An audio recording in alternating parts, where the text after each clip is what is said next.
So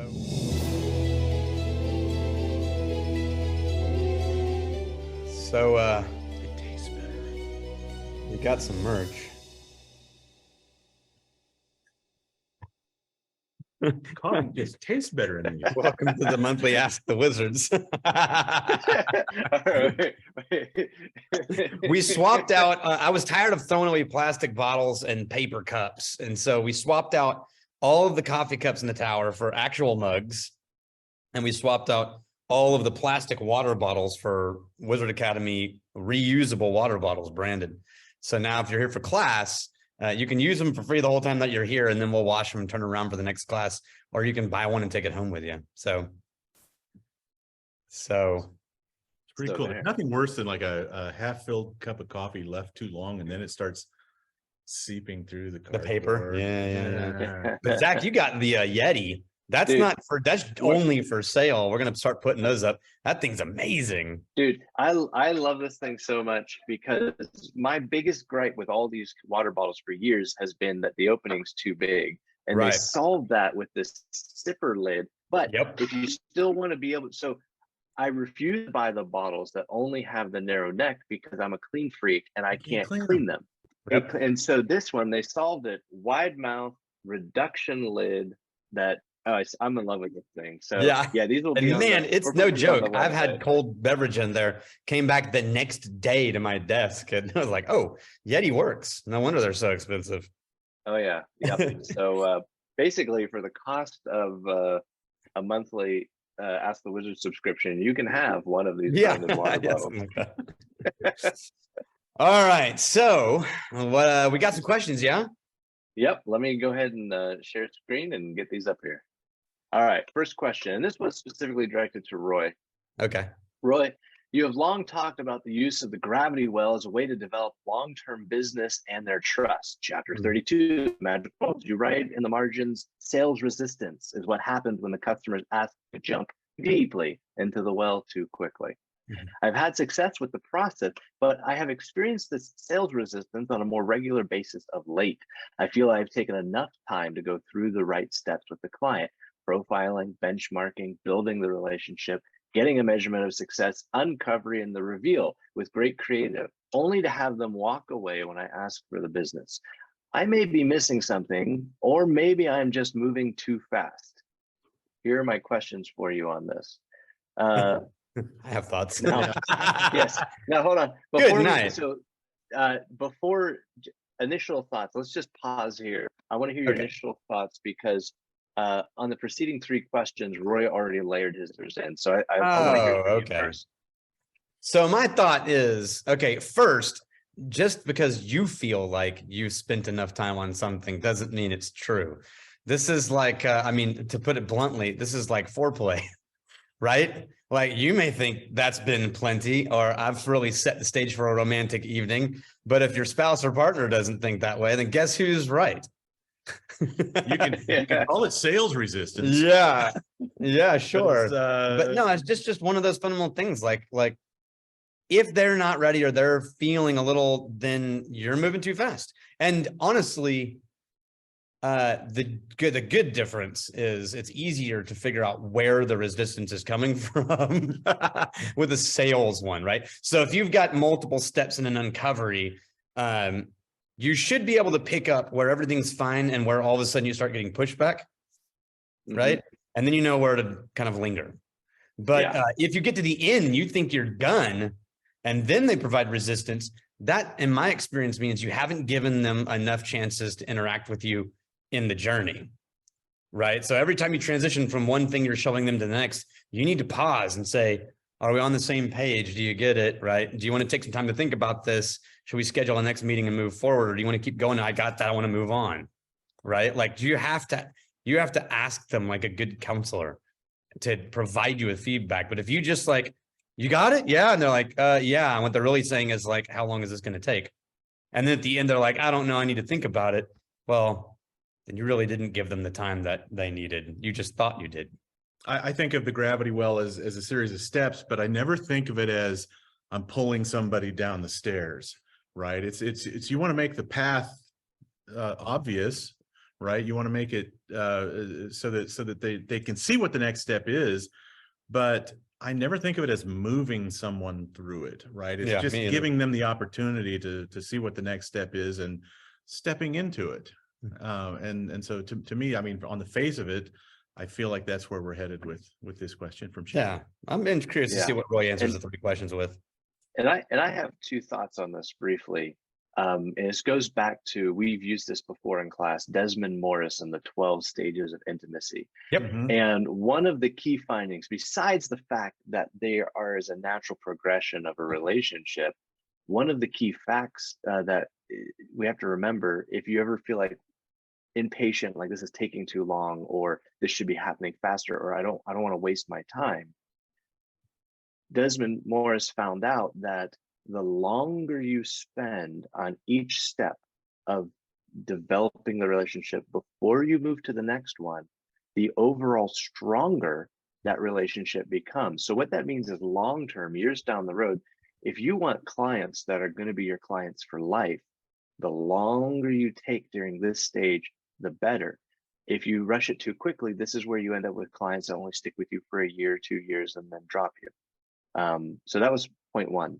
Point number 2 is just maybe a clarification of terms, because we use the term uncover in the sense of money has already exchanged hands. They've already agreed.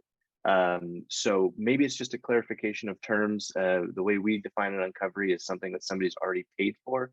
So if maybe you're using uncovery as kind of just a sales process term. And to me, it feels like he's in a sales process, not a true, not what we would consider to be an uncovery. So I just wanted to just for everybody else who's watching, because usually an uncovery doesn't happen and then you ask for the sale. Like the money has already changed hands at this point, the way we traditionally talk about an uncovery. But that's all. I just wanted to clarify those terms just for future reference. Yeah. All right, here's the 3 basically follow-up questions and Roy's responses. 1, from the first meeting to going all the way through the gravity well, is there an average time it takes to move a client through the process? About 8 hours of meaningful interaction is what Roy that's said. Roy's uncoveries. That's Roy's uncoveries, exactly. Not That's Roy's sales pitch. Correct. Yeah. If you wanted to equate that to a sales process, I would say about 8 hours of meaningful interaction in a sales process is probably about right as well, right? Yeah. Like, but not at one time. Not on the first sales call, no. Right? But you come in and you spend a half hour. You might take, so if you spend a half hour each time, it might be after 16 calls. Yeah, absolutely. Don't give up. 16 calls later, now you're a trusted person. They know you're going to show up. Yeah, exactly. 2, has this ever happened to you where you get them through the entire process, including the uncovery and reveal, and they walk away? Not because they didn't like the creative, but because they just decided to not do it for various reasons. Yeah, and again, Roy says, no, this has never happened to me because I never asked for their business. Yeah, again, Roy doesn't, you're using uncovery as a sales call. Roy's using uncovery as they paid me to consult. I gave them what they wanted. Now we're done. Good luck. Yeah, they never see the creative until they're paid. Yeah, there's no such thing as creative in Roy's uncovery days, except as like, you know what you could do, or a fun phrase would be blah, blah, blah, or you need to look at it this way. But there's no like, here's some ads I've created for your business. That doesn't happen. There's no deliverables. There's never any spec ads, right? Radio stations love doing that. They write a spec ad and take it to the client and say, and that's probably where that's where this question's coming from, perhaps. I'm almost positive. Yeah. So 3. I just read ahead on the last one. That's such a Roy answer. Yeah. If this has happened to you, do you try to turn it around or just agree to part ways? And Roy says, if I were to ask for their business and they were to answer no, I would systematically call on their competitors until I found the one that was anxious to dominate the category. I would then make that business the king of the category and cheerfully piss on the grave of that little bastard that insulted me by the rejection of my offer to make them rich. Yeah. So again, that's an uncovery thing. That is not a sales call. Yeah, exactly. Like in sales guys, you want all of them, including the competitors. Yeah. Right. Exactly. Like you would gladly have multiple plumbers on your channel. right? So, but you're not like Roy handpicks somebody in an area and then dominates the category. Yeah, and that is going to be that's going to be the difference of approach between a consultant and a radio ad salesperson. Yeah, but I think the main point is, Chad answered his own question. Yeah, yep, and that's what Roy says here. But now let's get to the important part of your question. This is Roy continuing. I had only read a few sentences of your note to me when I knew what you were doing wrong. And then to my delight, I got to the last line and saw that you already knew it too. Yep. You wrote, I may be missing something, or maybe I'm just moving too fast. Chad, you're definitely moving too fast. Your client is listening politely and you mistake this for agreement. They aren't agreeing. They're just waiting for you to ask for their money so they can tell you no, that you will go away. Yep. If you have to ask them for their business, you're doing it wrong. When you do it right, they will say to you, how do we get started? Or where do we go from here? Calm down. Quit thinking they are convinced when they are not. Don't try to be a one-visit wonder. Talk to them, then leave. Come back a few days later and talk to them again, and then leave. Keep doing this until they start having business of their own. They will let you know when they are ready to rock and roll. Yep. Bingo. Yeah, that's it. That's it. Okay, it's simple. I mean, the thing is that this is not complicated. It's just like it feels like somebody looking for a shortcut, but they know there's not one. You know what I mean? And so many of the times, even in class, you'll find people being like, I've been working my ass off and I'm trying so hard. What do I need to do to really make this work? And the answer is keep going because there's no magic trick to the thing you're trying to accomplish. There's just consistency, seeing people as human beings and providing value. And until they think you provide value and they know you see them as a human being and not a sales check mark, then, you know, you're doing it wrong or you need to keep working. And there are people you're never going to get because they're just not your people. That's fine. So really your only choice in a sales deal is not to know when to stop trying to sell someone. It's to figure out how soon you can figure out whether this is your person or not, right? Because the earlier you realize, oh, this is not my guy. I need to cut my losses now and then move on to somebody else. Then it gives you the bandwidth to spend a month talking to somebody who's not sure, but they're curious. You know, the best question that he could ask is you walk in the door one day and he's like, so Chad, how come you've never tried to sell me anything? Right? Yep. You want to see a buying indicator. Yeah. That would be it. Yeah. And you know, this, because we're always trying to deliver value beyond just the answering of the questions. And you said something, Daniel, that triggered this. Providing value, you have to preface that by saying providing value to what's valuable to them. Yes, absolutely. Oftentimes things that we consider valuable are the things that we had to scrape and scrounge and work to get to know. And we're like, oh my gosh, I'm giving these people my most valuable stuff, but that might not be what's valuable to them. Sometimes they just want to know, how many ads do I need to buy? Or something really, really simple. And you're like, oh, that's what you wanted to know? That's easy. I could have told you that. But to them, that's their that's their golden nugget value. So just always be on the lookout for that. All right. Next question from Brad. All right. A high percentage of clients I talk to right now are struggling with staff. They're having to cut hours of operation, work on the floor themselves, and are struggling to find anyone available to fill the jobs. This has hit the hospitality industry hard, but is not limited to that industry. What is your advice to these clients right now? Recruitment campaigns have been effective in the past, and I continue to suggest these to my clients, but is there anything else they can be doing or that I can be doing for them to help them through this? Man, that's tough because I'm in the same exact place with two different companies. And I have found it's anybody's best guess on which one works. Like we'll put one ad up and we got like 200 applicants. I put another ad up for a different job. I got 3 in 2 months. And of those, no, I got 5. And of those 5, 2 showed up. The other 3 never even showed. And of the 2 that showed up, neither of them ever called me back or reached back out. after I said, hey, we would like to try this, that just went radio silent immediately, right? And so my instinct is like, I think I know what the right thing to do is, but I haven't seen it pay off in like gangbusters. I haven't seen it blow something up like, yeah, that solved everything. And so the only two things I've ever used are, one, yes, spend as much time writing your recruitment posting as you do writing your commercials for your business on radio. Right? The ad, it's an ad. The ad you write to recruit people and you put on Indeed or you put on Craigslist or you put on wherever is every bit as important and needs to be written as powerfully as your 30, 60-second ads you're putting on the radio or anywhere else, right? And again, it needs to speak to their felt need, not your felt need. Just like customers, right? What's the felt need of the person you're trying to hire?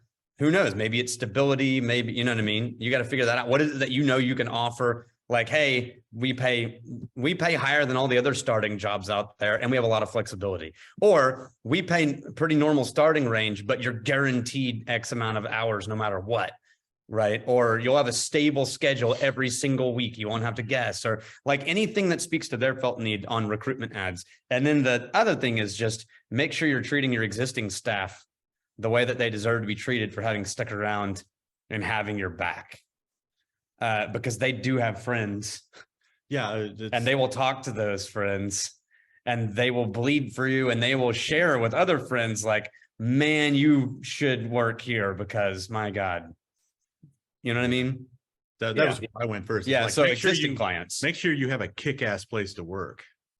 Right. And we're talking about culture. People don't leave jobs they love. They leave managers and cultures that are toxic, right? They may love what they're actually doing, but if everything else is a shit show. Yeah. And when we don't mean like have games in the break room and buy everyone shitty cakes once a week and like pick your best employee now. But it's like, no, a great workplace culture is respect and trust and consistency and communication and, you know, just the fundamentals of being a good human being and managing people well. And then if every once in a while you reward them with like, hey guys, this is a Christmas bonus. I know we didn't talk about Christmas bonuses, but you're welcome. Like that kind of thing is fine, but it never beats like you walk into a restroom. Okay, here's an example.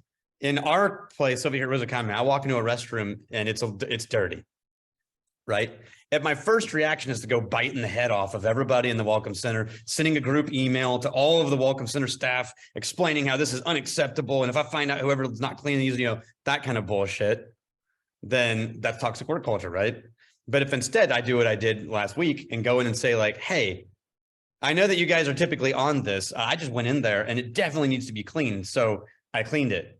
But what was happening? Right? How did this get missed? Like, is there some system that we don't have in place that everybody thought somebody else had done it is? Like, where is the gap in this? Because I know you need to know what needs to be done. And I know if you had seen it, you wouldn't have thought it was clean. So where's the gap here? What are we missing? And what I found out was that they had just had like 5 hours of mass crowds of people coming through there and the phone ringing off the hook and this massive catastrophe. And in the meantime, those 100 people that had come through in 3 hours had trashed the bathroom and they didn't know, right? But they're on it, right? So, I mean, these are like, that beats like, hey, there's, what do you call it? There's a foosball table in the break room. Oh, yeah. Right? Like, that's bullshit. Yeah. Right. And if you had just gone ballistic without understanding the context around it, now it's just a shitty work environment. Yeah. And now what I've found is those people, we've had new staff that haven't cleaned to our standards and they don't go nuts on each other. They talk to that person. And then if it's not totally working, they come to me and say, hey, we like this person. We think they're great, but we need someone to establish like a little bit higher lines. Can you do that? Because that's a little bit above our pay grade, but just, you know, we're fine with them. We're not complaining. You know what I mean? And that culture really holds up on its own. And when you talk about other types of culture, I think things like sick days and vacation days and those kinds of things, there are companies that are well known for saying, you get 3 weeks of vacation. but you'll be goddamned if you can find a time to take it when somebody will approve it, right? Even one day at a time, right? So if you're that kind of a boss or that kind of a company, that will backfire on you, right? Staff so that you can say to somebody, yeah, I want you to take your vacation because that's what makes this a good place to work. Yeah. So say what you're going to do and then do what you said you would, and create a culture that's going to work for you. I have a blatant promotional thing. Oh yeah, we're doing a class. Drop it. Paul Boomer, who's been working on these kinds of issues for 20 years, is doing a class January 8th, 9th, 7th, about a month out. You'll find it on wizardacademy.org, but it's culture, teamwork, and leadership, and how to build a kick-ass culture, how to be a good leader, how to encourage teamwork in your company. And that seems to be like, that would be a good answer for this question. Send that person here. Yeah, whoever's hiring. Yeah. And this reminds me, this whole discussion, we always say your first customers are your employees, and then your customers are your other customers. And this is what that looks like. This is when we always talk about, factor in delight, right? Because without delight, you won't get word of mouth advertising. Well, your employees are the same way. Like you mentioned, a Christmas bonus. Hey, we didn't talk about this. This wasn't expected, right? That's important. You didn't already promise it. Delight can only happen if they weren't expecting it. So how can you bake in delight in delighting your employees? And everybody, there's an old expression that the best bird traps have a happy bird inside of them, right? There's a happy bird who's got all the food and water he could want. He's got games to keep him occupied. He's just singing his happy little song. That's the best bird trap. Not that your business is a bird trap, but you get the idea. It's a pretty good metaphor. Yeah. We'll trap you in a gilded cage. Yeah. What did Roy have to say about this? Roy said, Brad, take comfort in the fact that you are not alone. My 70 partners and I are dealing with this crisis in every market in North America. You ask, but is there anything else they can be doing? Yes, they can. One, quit telling themselves that they can't afford to pay the wages it's going to take to staff properly. They'll have to raise their prices. And this is the very definition of inflation. But inflation is coming, and I would say happening, whether they try to ignore it or not. Two, look at the places that are fully staffed with happy people. It all comes down to culture, the experience of being an employee at that company. It isn't about pay alone. It is also about having a happy culture. Today's workers needs to feel good about where they work. Three, the old days are over. Can your client adapt to the here and now? Yeah, it's tough, man. It's hard to find. I mean, we struggled for a month to replace one person at the Welcome Center, and everybody involved thinks this is a great job. Like all of our current staff love it. And once a week they tell me like, hey, we are so happy, we love it here. Let us know if we can help you in any way. And still I had we're paying really high for what we're doing, what we're having done.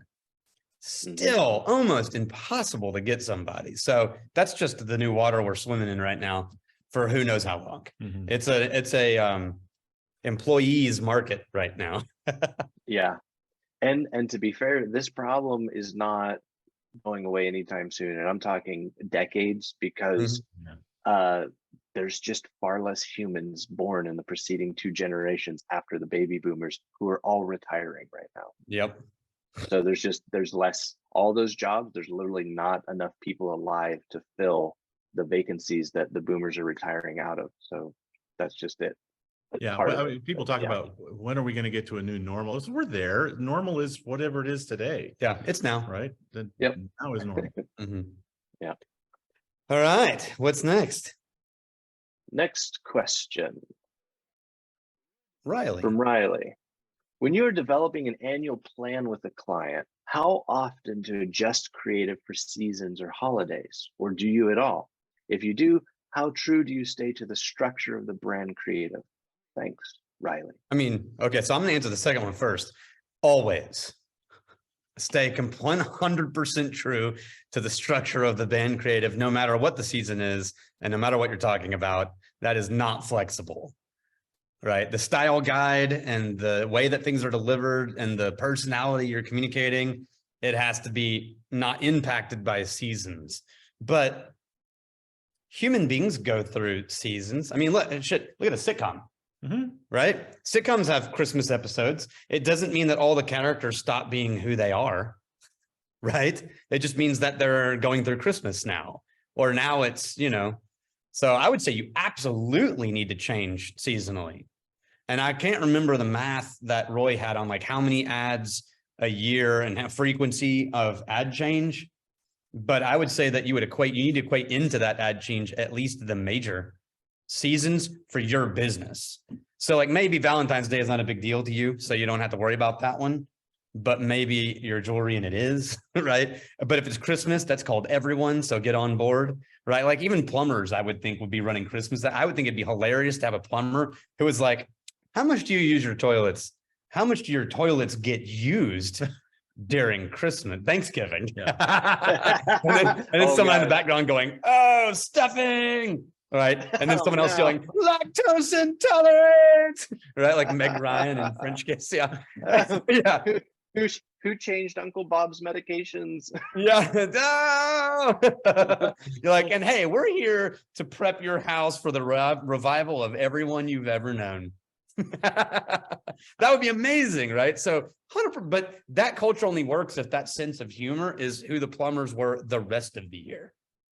Right? You can't make that the one time that you get in anything. It's all got to be consistent. But what's the math on changing an ad? Well, it sort of depends on the frequencies that you're getting. If you're doing the optimum frequency. If you're doing typically once a month. But I think even some of the new research from Bennett and Field have even said that a good TV ad doesn't burn out the way we've always thought it does. Right.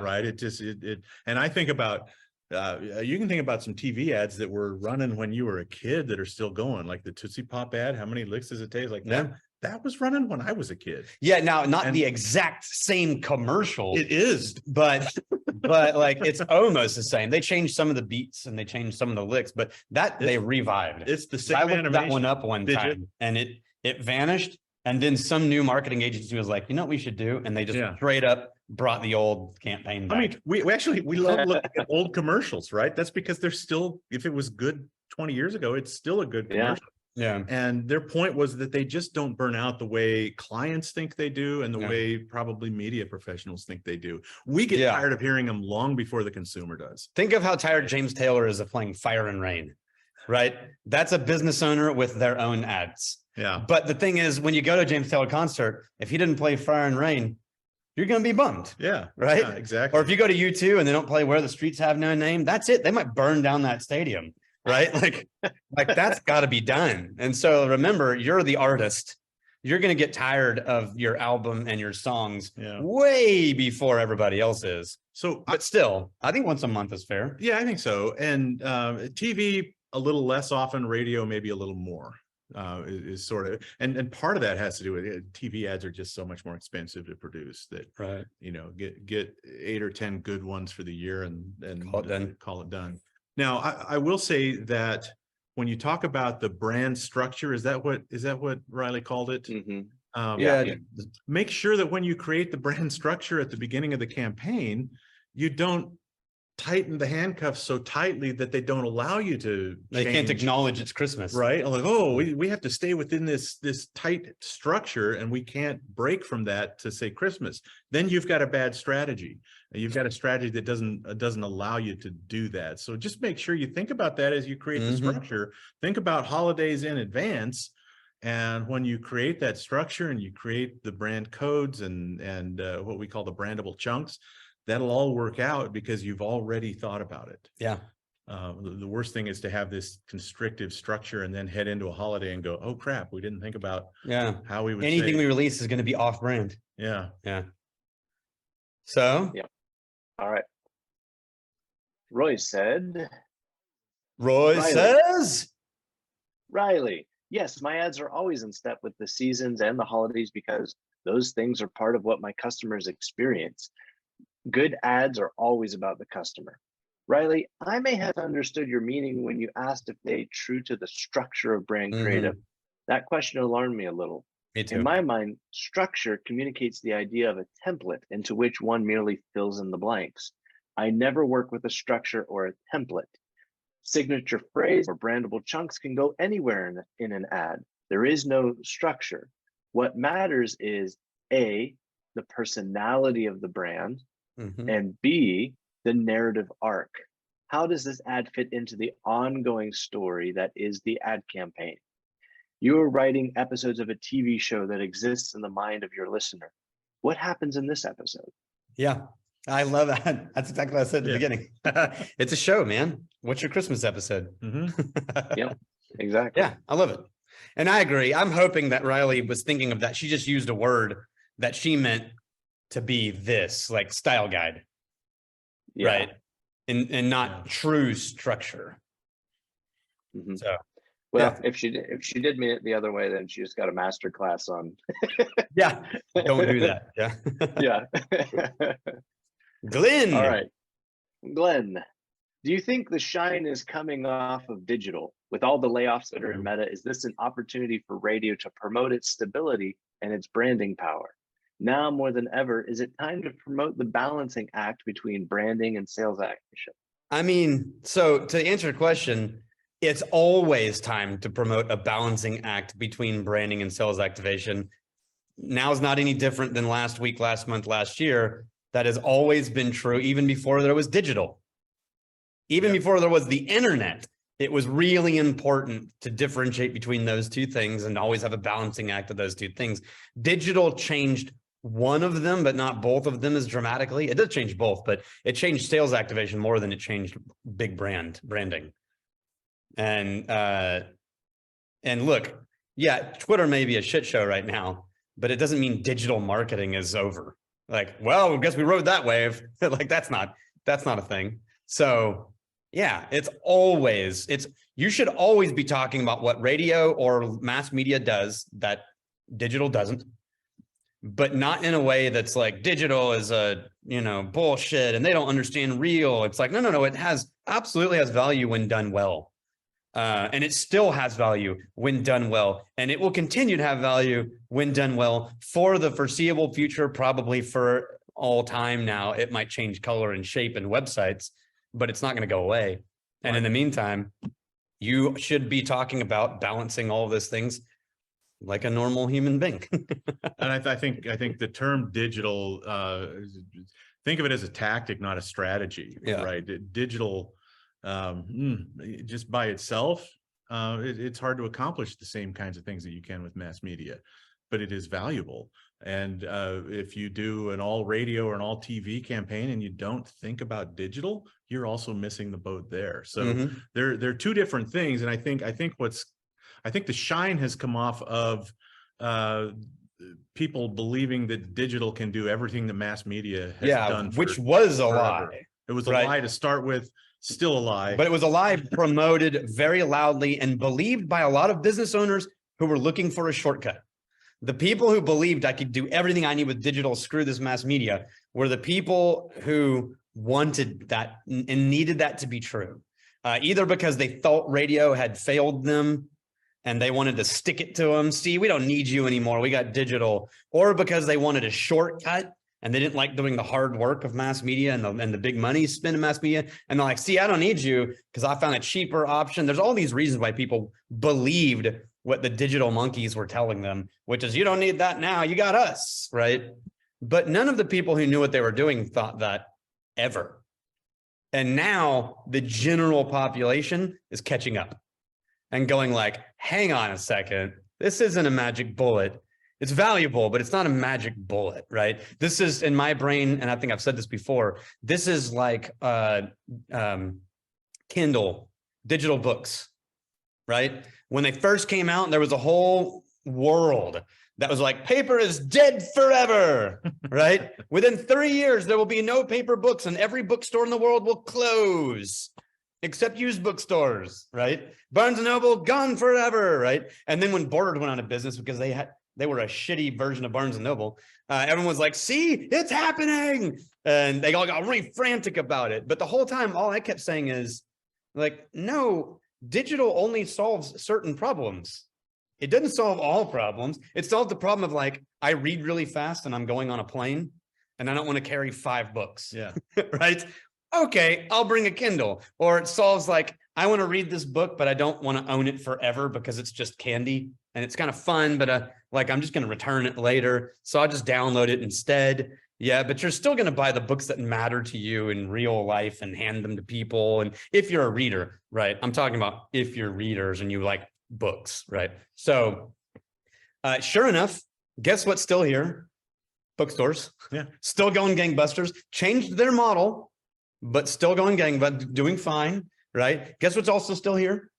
Digital books, yeah. Kindles, still here, still doing great, right? Because they meet totally different needs. So think about how your digital can complement mass media and traditional advertising, and vice versa, right?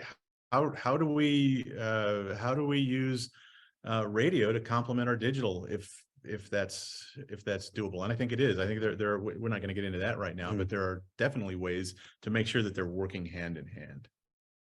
And I think it's valid to remember that if you go too far down this road of radio versus digital, you're screaming into a void that the customer doesn't care. Like that, what matters to you as a radio salesperson in your world, digital is the loathsome enemy that's stealing your market share, right?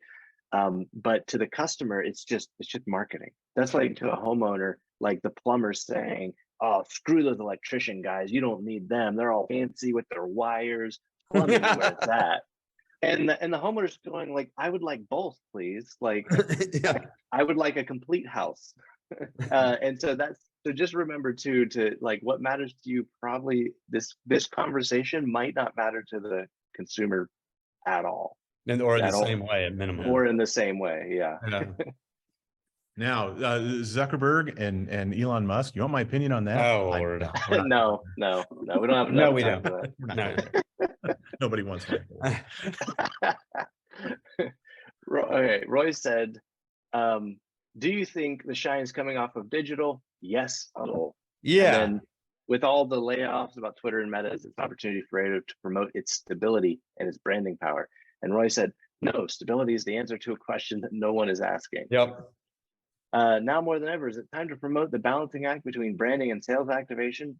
Yes, every client should see the short of it, less than it, on YouTube, and then you should you should sit beside your client as they give you the answers to the questions you will find in the Binet and Field online tool for customized budget apps at this handy dandy online tool. Hey, well done. I've not personally used this, but check it out. Maybe I it's like cool. it.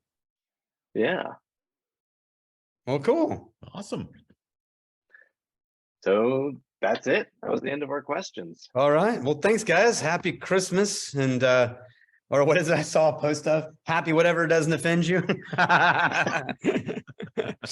And I'm happy. Yeah, Jackson read that to my 14-year-old son, soon to be 15. He read that to me and he was like, what does that mean? And I had to explain it to him. And he was like, oh, okay. Huh. Like it just like, why would somebody be offended by any version of like, and then he said, aren't they just trying to be nice? And I was like, yeah. Wouldn't you think? There's hope for the next generation. Yeah. The naivety of youth. Yeah. All right, guys. Well, I hope on everyone's January resolutions list is to have more questions that we can give you free marketing advice. Well, not quite free, but almost free marketing advice. Customized to your specific situation. Yeah. And come see us. Yeah. You can drink coffee out of one of these. Out of Dave's mug. While you sit in the classroom. This is Landmark, and we're going to tell you guys first because you are the insiders and you watched all the way to the end of this video. We're changing our digital model. All of our virtual classes, all of those offerings, those are now getting changed, and we want to provide even more value to you. And so you're going to see this soon. This is a very preemptive announcement. So an email will go out when this takes effect. So just hold tight. But this is what you can expect to come for 2023. All the virtual classes that we have, your monthly subscription comes with a free seat in every one of those classes. Yeah, this is not the pre-recorded videos. This is the live in-person virtual class with instructors. Exactly. So like, smart you are to have signed up for this. Yeah, I know. And so for a standard subscription, you get one seat in every virtual class that we hold going forward. Now, some of you are grandfathered in. And remember, even at the alumni rate, those virtual class, $500 a pop at the alumni rate, which you get for being a subscriber. So a lot of you're grandfathered in to kind of a quasi team subscription where there's a whole team of you, but you're only paying for a single subscription. And that's fine. We're not taking that away. But if you upgrade to a team subscription, you get all the seats you want in every virtual class. Yep. So just keep that in mind. At $500 a head for every virtual class, we're doing a minimum of 4 to 8 a year.